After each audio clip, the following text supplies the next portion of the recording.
Irje, milliseid hingamispraktikaid vanad eestlased meie rahvameditsiinis kasutanud on? Raudselt midagi on. No muidugi on, et me tegelikult iga päev kasutame neid hingamispraktikad ja me ei teadvusta seda. Ja et me teeme inhalatsiooni või näiteks hingame sisse taimeaurusi või ütleme hingamisteedesse, et see on ka ju hingamispraktika. Või siis näiteks saunas, kui sa viskad leili, siis tuleb ka ju aur ja samamoodi me hingame seda sisse täie kopsuga. Nii et see on puhas hingamispraktika. Ehk siis vanad eestlased ühendasid meeldiva kasulikuga ja siis kohe hingasid midagi tervendavat endale sisse ka läbi taimede. Just, et ilma ei saagi ju. Ilma hingamisest ei saa kuidagi.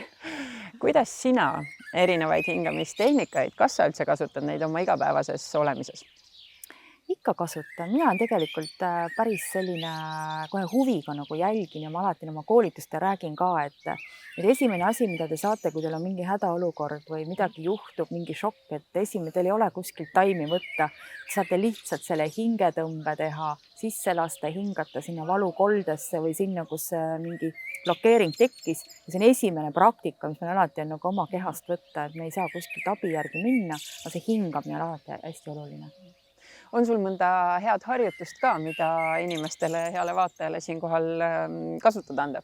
No kevadisel praegu suvisel ajal on praegu väga hea harjutus on taimede nuusutamine, et seda on nagu hästi sügavalt teha, et lähedki sinna taime juurde, hingad, paned silmad kinni, vaatad, mis tundeid see õhk sinust tekitab või see lõhn sinust tekitab, on ju, ja siis hingad sügavalt välja niimoodi mitu korda ja tegelikult on see selline väga hea puhastav. Selline hea võimalus, kuidas hingamist harjutada on juba lapsepõlvest peale me saame ju teha sellist harjutust, me võtame selle võilille ja puhume ta lihtsalt lendu kõiksuse poole.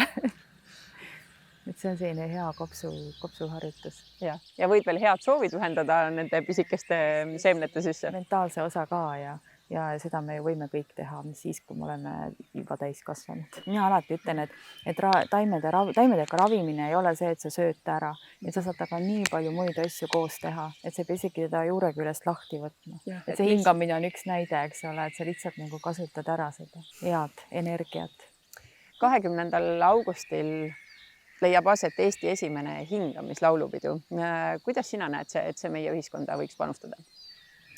No ma arvan, et see vast näitab, kui inimesed sinna nagu ükskord kohale jõuas, nad saavad aru, et kuidas sa nagu teadvustatult oma kehas seda praktikat kasutad ja kas või sama regilaul või laulmisharjutused üldse on tegelikult puhas hingamispraktika. Et see on minu arust väga suur asi, et inimene hakkab tähelepanu pöörama sellele, et kuidas tal hingamisteed töötavad, ehk siis kuidas tal hing töötab ja kuidas tal süda, hing, kopsud ja kõik need on omavahel ühenduses emotsioonide ja tunnetuste ja kõige sellega.